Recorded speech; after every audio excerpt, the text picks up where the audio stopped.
Hello friends, welcome back to my channel. ಇವತ್ತು ನಾನು ತೋರಿಸ್ತಾ ಇರೋ ಹೂವನ್ನ ನೀವು ತುಂಬ ಕಡೆ ನೋಡಿರ್ತೀರ. ತುಂಬ ಜನರಿಗೆ ಈ ಹೂವು ಇಷ್ಟ ಕೂಡ ಇರುತ್ತೆ. ಆದರೆ ಈ ಹೂವಿನ ಹೆಸರು ತುಂಬ ಜನರಿಗೆ ಗೊತ್ತಿರಲ್ಲ. ನನಗೂ ಫಸ್ಟ್ ಗೊತ್ತಿರಲಿಲ್ಲ. ಇದನ್ನು ಮಾರ್ನಿಂಗ್ ಗ್ಲೋರಿ ಅಂತಲೇ ಅಂದ್ಕೊಂಡಿದ್ದೆ. ಆದರೆ ಮಾರ್ನಿಂಗ್ ಗ್ಲೋರಿಗಿಂತ ಸ್ವಲ್ಪ ಚೇಂಜ್ ಇರುತ್ತೆ. ಮಾರ್ನಿಂಗ್ ಗ್ಲೋರಿ ಹೂವಿಗಿಂತ ಸ್ವಲ್ಪ ದೊಡ್ಡದಾಗಿರುತ್ತೆ. ಎಲೆಗಳು ತುಂಬ ಚೇಂಜ್ ಇರುತ್ತೆ.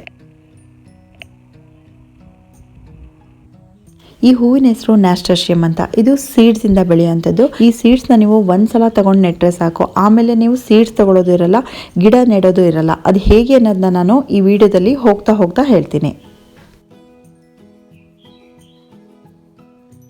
ಇದರಲ್ಲಿ ಹೂವು ಎಷ್ಟು ಬ್ಯೂಟಿಫುಲ್ ಆಗಿರುತ್ತೋ ಅದರ ಎಲೆ ಕೂಡ ಅಷ್ಟೇ ಬ್ಯೂಟಿಫುಲ್ ಆಗಿರುತ್ತೆ. ಇದರಲ್ಲಿ ಎರಡು ರೀತಿ ಬರುತ್ತೆ. ಒಂದು ಫುಲ್ ಗ್ರೀನ್ ಆಗಿರೋ ಎಲೆ ಇರುತ್ತೆ, ಇನ್ನೊಂದು ಈ ರೀತಿ ವೇರಿಗೇಟೆಡ್ ಎಲೆಗಳಿರುತ್ತೆ. ಈ ಗಿಡ ಬಳ್ಳಿ ರೀತಿ ಇರುತ್ತೆ, ಆದರೆ ತುಂಬ ಉದ್ದ ಬಳ್ಳಿನೂ ಅಲ್ಲ, ಗಿಡನೂ ಅಲ್ಲ. 2 ಅಡಿಯಷ್ಟು ಉದ್ದ ಇರುತ್ತೆ. ಇಲ್ಲಿ ಕಾಣಿಸ್ತಾ ಇದೆಯಲ್ಲ, ಇಷ್ಟು ಉದ್ದ ಇರುತ್ತೆ. ಹ್ಯಾಂಗಿಂಗ್ ಪಾಟಲ್ಲಿ ಹಾಕಿದರೆ ತುಂಬ ಚೆನ್ನಾಗಿ ಕಾಣಿಸುತ್ತೆ. ಹ್ಯಾಂಗಿಂಗ್ ಪಾಟಿಂದ ಕೆಳಗಡೆ ಬೀಳ್ತಾ ಇದ್ರೆ ನೋಡೋಕ್ಕೆ ತುಂಬ ಚೆನ್ನಾಗಿರುತ್ತೆ. ಟ್ರೇಲೀಸ್ ಥರ ಮಾಡಿಬಿಟ್ಟು ಯಾವುದಕ್ಕಾದ್ರೂ ಸಪೋರ್ಟ್ ಕೊಟ್ಬಿಟ್ಟು ಕೂಡ ಹಬ್ಬಿಸಬಹುದು. ಒಂದ್ಸಲ ಈ ಹೂ ಅರಳಿದ್ರೆ 2 ರಿಂದ 3 ದಿನ ತನಕ ಇರುತ್ತೆ. ಇದರಲ್ಲಿ 3 ಕಲರ್ಸ್ ಬರುತ್ತೆ: ಆರೆಂಜ್, ರೆಡ್ ಮತ್ತು ಯೆಲ್ಲೋ. ಅದರಲ್ಲಿ ಆರೆಂಜ್ ಕಲರ್ ತುಂಬ ಕಾಮನ್ ಆಗಿ ನಿಮಗೆ ಎಲ್ಲ ಕಡೆ ನೋಡೋಕೆ ಸಿಗುತ್ತೆ. ನನಗೆ ಗೊತ್ತಿರೋ ಹಾಗೆ ಇದರಲ್ಲಿ ಈ 3 ಕಲರ್ಸ್ ಬಿಟ್ಟರೆ ಬೇರೆ ಕಲರ್ಸ್ ಇರಲ್ಲ. ಆದರೆ ಹೂವಿನೊಳಗೆ ಬೇರೆ ಶೇಡ್ ಇರುತ್ತೆ. ಈ ಹೂ ಇದೆಯಲ್ಲ, ಅದರದ್ದೇ ಡಾರ್ಕರ್ ಶೇಡ್ ಒಳಗಡೆ ಇರುತ್ತೆ. ಈ ಗಿಡದಲ್ಲಿ ಮಳೆಗಾಲ ಬಿಟ್ಟರೆ ಬೇರೆ ಎಲ್ಲ ಟೈಮಲ್ಲೂ ಹೂ ಇರುತ್ತೆ. ಅದರಲ್ಲೂ ನವೆಂಬರಿಂದ ಮಾರ್ಚ್ ತನಕ ತುಂಬ ಹೂ ಅರಳ್ತಾ ಇರುತ್ತೆ. ಕಂಟಿನ್ಯೂಸ್ ಆಗಿ ಹೂ ಬರ್ತಾನೆ ಇರುತ್ತೆ.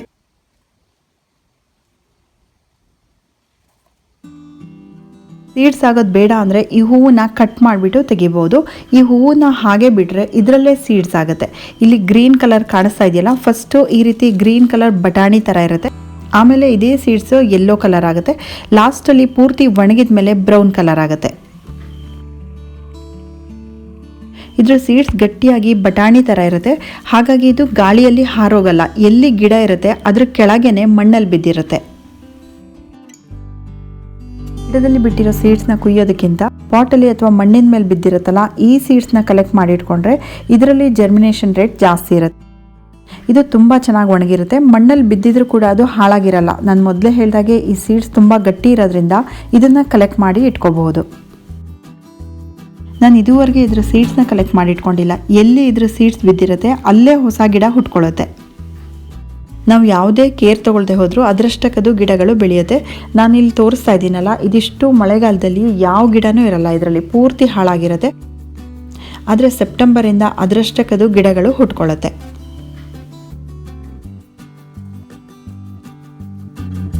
ಫಸ್ಟ್ ನಮ್ಮನೆಯಲ್ಲಿ ಇವಾಗ ನೋಡ್ತಾ ಇದ್ದೀರಲ್ಲ, ಈ ಆರೆಂಜ್ ಕಲರ್ ಮಾತ್ರ ಇತ್ತು.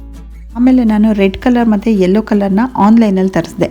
ಅದನ್ನು ನಾನು ಯಾವ ರೀತಿ ನೆಟ್ಬಿಟ್ಟು ಬೆಳೆದೆ ಅನ್ನೋದನ್ನ ನಾನು ತೋರಿಸ್ಕೊಂಡು ಹೋಗ್ತೀನಿ.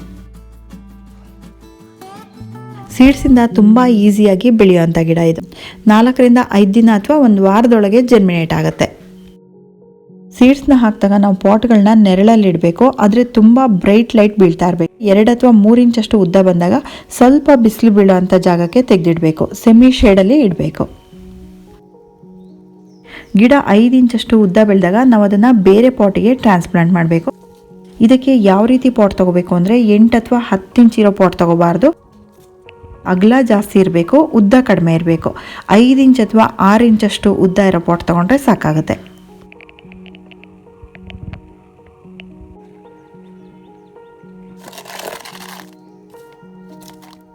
ಈ ಗಿಡಕ್ಕೆ ನಾರ್ಮಲ್ ಪಾಟಿಂಗ್ ಮಿಕ್ಸ್ ತಗೊಂಡಿದ್ದೀನಿ. ಕೋಕೋಪಿಟ್, ಮಣ್ಣು ಮತ್ತು ಕಾಂಪೋಸ್ಟ್ 3 ಈಕ್ವಲ್ ಆಗಿ ಹಾಕೊಂಡಿದ್ದೀನಿ.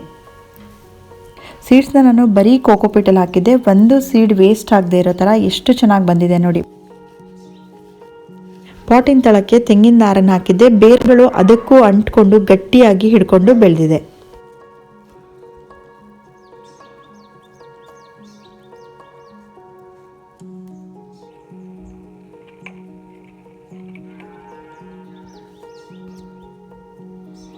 ಈ ಗಿಡಗಳನ್ನ ಇವಾಗ ಒಂದೊಂದಾಗಿ ನಿಧಾನವಾಗಿ ಸೆಪ್ರೇಟ್ ಮಾಡಿಬಿಟ್ಟು ನೆಡಬೇಕು.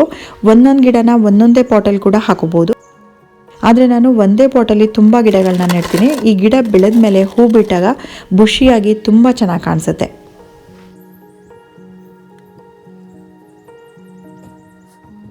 ಗಿಡನ ಟ್ರಾನ್ಸ್ಪ್ಲಾಂಟ್ ಮಾಡಿದ್ಮೇಲೆ 4ರಿಂದ 5 ದಿನ ನೆರಳಲ್ಲೇ ಇಡಬೇಕು.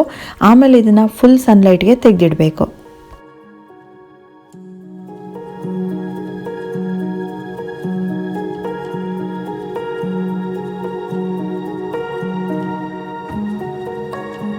ಈ ಗಿಡನ ನೀವು ನೆಲದ ಮೇಲೆ ಬೆಡ್ ಥರ ಮಾಡಿಬಿಟ್ಟು ಹಾಕಿದ್ರಂತೂ ತುಂಬ ಚೆನ್ನಾಗಿ ಕಾಣಿಸುತ್ತೆ. ಅಥವಾ ಗ್ರೌಂಡ್ ಕವರ್ ಮಾಡೋದಕ್ಕೆ ಕೂಡ ಯೂಸ್ ಮಾಡ್ಕೋಬಹುದು. ಇದು ಯಾವುದೇ ಕೇರ್ ಇಲ್ದೇ ತುಂಬ ಬೇಗ ಗ್ರೋ ಆಗೋವಂಥ ಗಿಡ ಇದು. ನಾವು ಸೀಡ್ಸ್ ಹಾಕಿ ಕರೆಕ್ಟಾಗಿ 45 ದಿನಕ್ಕೆ ಹೂ ಬರೋಕ್ಕೆ ಶುರುವಾಗುತ್ತೆ.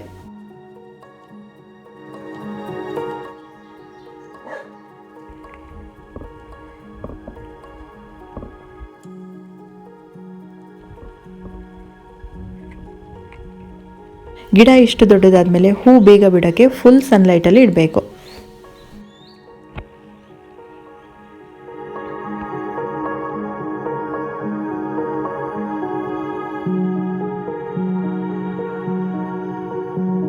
ಹೂ ಬಿಡೋಕ್ಕೆ ಮುಂಚೆ ಈ ಗಿಡಗಳನ್ನೆಲ್ಲ ಆರೆಂಜ್ ಕಲರ್ ನ್ಯಾಸ್ಟರ್ಷಿಯಂ ಗಿಡಗಳಿತ್ತಲ್ಲ, ಅದ್ರ ಜೊತೆ ನಾನು ಒಂದೇ ಕಡೆ ಇದ್ರೆ ನೋಡೋಕೆ ಚೆನ್ನಾಗಿರುತ್ತೆ ಅಂತ ಎಲ್ಲ ಗಿಡಗಳನ್ನು ಒಂದೇ ಕಡೆ ಹಾಕಿದ್ದೀನಿ.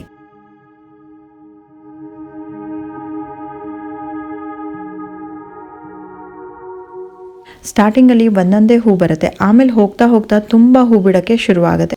ನವೆಂಬರಿಂದ ಮಾರ್ಚ್ ತನಕ ಕಂಟಿನ್ಯೂಸ್ ಆಗಿ ಹೂ ಬರ್ತಾನೆ ಇರುತ್ತೆ. ಮಾರ್ಚಿಂದ ಸ್ವಲ್ಪ ಹೂಗಳು ಕಡಿಮೆ ಆಗುತ್ತೆ.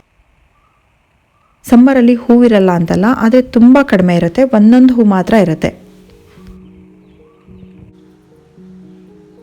ಈ ಗಿಡಕ್ಕೆ ನೀರು ತುಂಬ ಹಾಕಬಾರ್ದು. 2 ದಿನಕ್ಕೆ ಒಂದ್ಸಲ ಮಾತ್ರ ಹಾಕಬೇಕು. ಇದ್ರ ಸ್ಟೆಮ್ ನೋಡಿ ಎಷ್ಟು ದಪ್ಪ ಇರುತ್ತೆ ಅಂತ. 2-3 ದಿನ ನೀರು ಹಾಕ್ತೆ ಹೋದರೂ ಈ ಗಿಡ ಒಣಗಲ್ಲ. ಆದರೆ ನೀರು ಡೈಲಿ ಹಾಕಿದರೆ ಮಣ್ಣಲ್ಲಿ ಮಾಯ್ಶ್ಚರ್ ಜಾಸ್ತಿ ಆದರೆ ಹೂ ಬರೋದು ಕಡಿಮೆ ಆಗುತ್ತೆ. ಫರ್ಟಿಲೈಸರ್ ಕೂಡ ಜಾಸ್ತಿ ಆಗಬಾರ್ದು. 2-3 ತಿಂಗಳಿಗೆ ಒಂದ್ಸಲ ಹಾಕಿದರೆ ಸಾಕು. ಜಾಸ್ತಿ ಫರ್ಟಿಲೈಸರ್ ಹಾಕಿದರೆ ಎಲೆಗಳು ಜಾಸ್ತಿ ಆಗುತ್ತೆ, ಹೂ ಕಡಿಮೆ ಆಗುತ್ತೆ. ಈ ಗಿಡದಲ್ಲಿ ಯಾವಾಗಲೂ ಹೂ ಬರಬೇಕಂದ್ರೆ ನಿಮ್ಮ ಪಾಟನ್ನ ಮಿನಿಮಮ್ 5ರಿಂದ 6 ಗಂಟೆನಾದರೂ ಬಿಸಿಲು ಬೀಳೋಂಥ ಜಾಗದಲ್ಲಿ ಇಡಬೇಕು. ನೆರಳಿದ್ರೆ ಇದರಲ್ಲಿ ಹೂ ಬರಲ್ಲ. ಸೆಮಿ ಶೇಡಲ್ಲಿ ಕೂಡ ಇಡಬಹುದು, ಆದರೆ ಅರ್ಧ ದಿನನಾದರೂ ಬಿಸಿಲು ಚೆನ್ನಾಗಿ ಬೀಳ್ತಾ ಇರಬೇಕು. ಫುಲ್ ಸನ್ಲೈಟಲ್ಲಿ ಕೂಡ ಇಡಬಹುದು.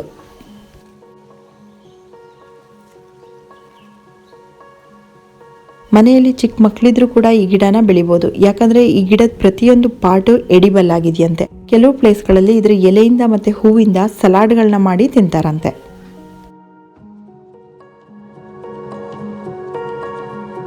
ಈ ಗಿಡದಲ್ಲಿ ಒಂದೇ ಒಂದು ಕೆಲಸ ನಾವು ಮಾಡಬೇಕಾಗಿರೋದಂದರೆ, ಸಮ್ಮರ್ ಸ್ಟಾರ್ಟ್ ಆಗ್ತಿದ್ದಾಗೆ ಮಾರ್ಚಿಂದ ಎಲೆಗಳೆಲ್ಲ ಈ ರೀತಿ ಒಣಗ್ತಾ ಬರುತ್ತೆ.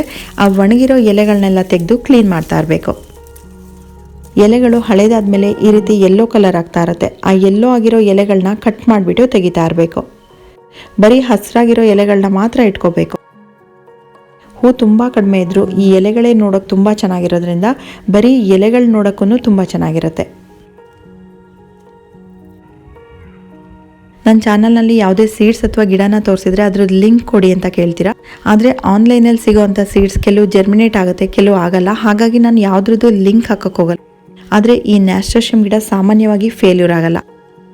ಮಾಯ್ಶ್ಚರ್ ಏನಾದ್ರು ಜಾಸ್ತಿ ಆಗಿ ಜರ್ಮಿನೇಟ್ ಆಗಲ್ಲ ಬಿಟ್ಟರೆ ಬೇರೆ ಯಾವ ರೀಸನ್ನಿಂದನೂ ಇದು ಫೇಲ್ಯೂರ್ ಆಗಲ್ಲ. ಹಾಗಾಗಿ ನಾನು ಇದ್ರ ಲಿಂಕ್ನ ನಾನು ಹಾಕ್ತಾ ಇದ್ದೀನಿ.